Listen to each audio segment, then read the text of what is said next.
ഒഡീഷയിലെ മയൂർഭഞ്ചിൽ സർക്കാർ സ്കൂളിലെ ഭക്ഷ്യ വിഷബാധയെ തുടർന്ന് ഒരു വിദ്യാർത്ഥി മരിച്ചു എന്ന വാർത്ത വരുന്നു. 100-ലധികം വിദ്യാർത്ഥികൾ ചികിത്സയിലാണിപ്പോൾ.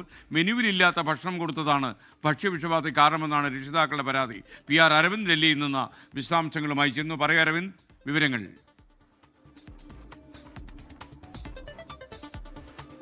ഒഡീഷയിലെ മയൂർഭഞ്ചിൽ ഇന്നലെയാണ് സംഭവം നടക്കുന്നത്. ആദിവാസി റെസിഡൻഷ്യൽ സ്കൂളിലാണ് ഭക്ഷ്യവിഷബാധ ഉണ്ടാവുകയും ഒരു കുട്ടി മരിക്കുകയും ചെയ്തിട്ടുണ്ട്. അതേസമയം 100-ലധികം കുട്ടികൾ ഇപ്പോൾ ആശുപത്രിയിൽ ചികിത്സയിലാണ്. 6ാം ക്ലാസ്സുകാരിയാണ് ഇത്തരത്തിൽ മരണപ്പെട്ടത്. എന്തായാലും സംഭവത്തിന് പിന്നാലെ വലിയ രീതിയിലുള്ള സംഘർഷാവസ്ഥയാണ് ഈ സ്കൂളിന് പരിസരത്തും അതുപോലെ തന്നെ മേഖലയിലും തുടരുന്നത്. ഗ്രാമവാസികളടക്കം വലിയ പ്രതിഷേധവുമായി എത്തുകയും പിന്നീട് പോലീസുമായെല്ലാം ഏറ്റുമുട്ടൽ നടക്കുന്ന ഒരു സാഹചര്യം ഉണ്ടായി. 20 പോലീസുകാർക്കും അതോടൊപ്പം തന്നെ 10 ഗ്രാമവാസികൾക്കും ഇത്തരത്തിൽ ഈ പ്രതിഷേധത്തിൽ പരിക്കേറ്റിട്ടുണ്ട്. കൃത്യമായ ഇടപെടൽ സംസ്ഥാന സർക്കാരിന്റെ ഭാഗത്തുനിന്ന് വേണം എന്നതാണ് ഇപ്പോൾ ഗ്രാമവാസികളടക്കം ആവശ്യപ്പെടുന്നത്. കാരണം വൃത്തിഹീനമായ സാഹചര്യത്തിലാണ് ഇത്തരത്തിൽ ഭക്ഷണം ഉണ്ടാക്കി വിദ്യാർത്ഥികൾക്ക് നൽകിയത്.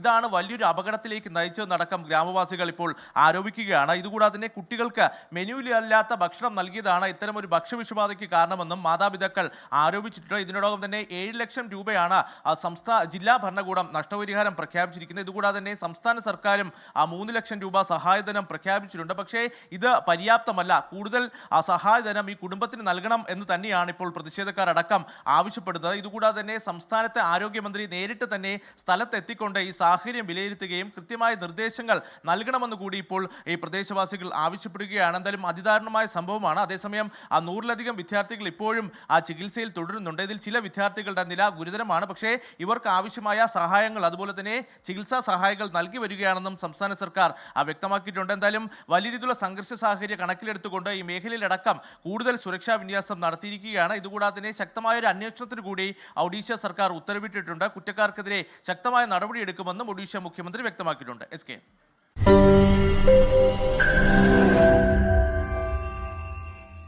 ലോകത്തെവിടെയായാലും ഏത് സമയത്തും 24 വാർത്തകളും ഓഗ്മെന്റഡ് റിയാലിറ്റി പാക്കേജുകളും എക്സ്പ്ലെയിനറുകളും വിശദമായി കാണാൻ ഞങ്ങളുടെ YouTube ചാനൽ നിങ്ങൾക്ക് സബ്സ്ക്രൈബ് ചെയ്യാം.